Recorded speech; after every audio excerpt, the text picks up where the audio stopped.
Assalamualaikum. Hari ni saya nak tunjukkan macam mana nak buat minyak bawang putih sendiri. Contoh kata anak ada demam, sesama batuk kan. Boleh buat ikhtiar ni sendiri di rumah. Sangat-sangat jimat. Sebab garlic ni memang banyak khasiat dia kan. Kita akan buat minyak garlic. Minyak garlic ni nanti dah siap, kita boleh sapu dekat dada, bawah betis, kat bahagian hidung sikit, belakang dada, sapu-sapu kan. Okay, so ini step pertama, kupas kulit bawang dalam 6 ulas, tumbukkan dia. Dan sangai ni tanpa minyak. Sangai tanpa minyak. Okay, biarkan dia tak kuali, sangaikan dia tanpa minyak. Memang sangat-sangat mujarab. Alhamdulillah, insyaAllah kalau sapu, kahak tu akan keluar lah. Kahak tu akan keluar melalui tahi dia. Kadang-kadang ni lah nak suruh makan bawang putih susah kan. Kita akan tunjukkan caranya, okey. Sangai dulu. Okey, korang boleh sangaikan dia sampai dia berwarna kehitam-kehitaman lah. Sebab kalau tak hitam, tak terbakar sangat, dia akan jadi cepat busuk. Cepat basi lah macam tu kan. Bila kita keringkan dia akan tahan lama sikit lah minyak kita ni. Okey.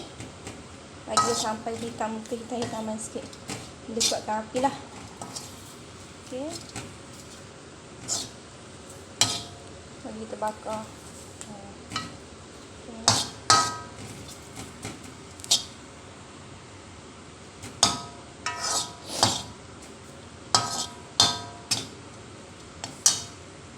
Baik, dah siap pun kita punya bawang putih yang dah disangai. Macam tu. Okey, lepas tu kita akan masukkan minyak zaitun. Masukkan minyak zaitun ni. Okey, contoh kalau tak ada minyak zaitun, minyak kelapa pun boleh je, minyak masak tu kan. Tapi jangan bukan minyak masak ayam goreng pula kan. Okey, dah pun siap. Kita masukkan sikit minyak zaitun. Banyak pula tu letak. Okey, masukkan minyak zaitun. Okay, lepas tu boleh masukkan apa-apa jenis balm Kita nak bagi dia macam berangin-berangin sikit. Sebab untuk baby kan. So ambil sikit je. Boleh dah masukkan wheat ke. Wheat pun boleh. Okay, boleh masukkan. Okay, macam saya ambil sebanyak ni. Okay, masukkan je. Ambil sikit lagi.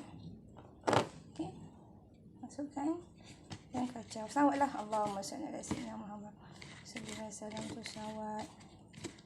Dah pun siap bawang putih, minyak garlic, homemade, memang selamat, natural, and insyaAllah sangat-sangatlah mujarab.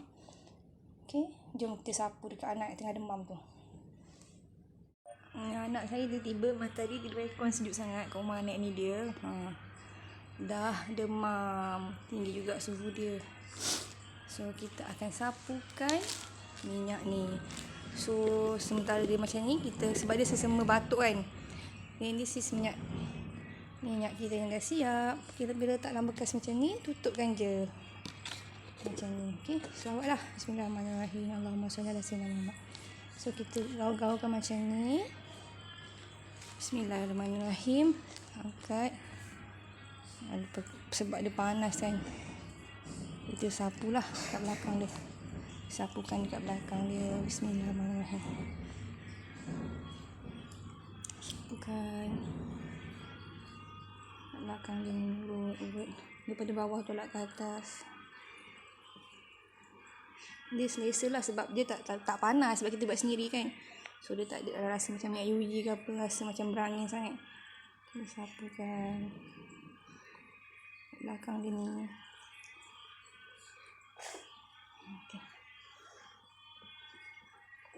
Okay, lepas tu ambil kat kaki dia ni. Sapu dia kat betis dia.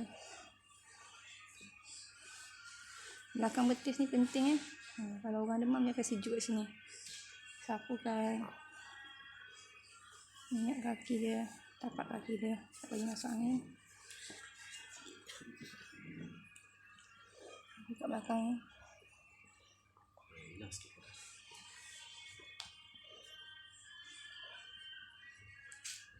Kaki dia, tapak kaki dia.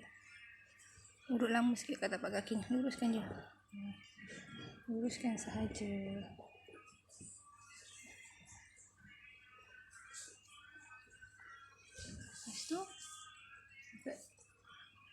Dada dia sikit. Panas. Siannya Wafiq. Kat dada dia sikit. Lakukan kat dada dia. Sebab minyak zaitun ni bagus. Dia menyerap kan. Menyerap sakit-sakit badan tu. Menyerap. Okey. Kalau teruk bolehlah sapu 2 hingga 3 jam sekali Siap.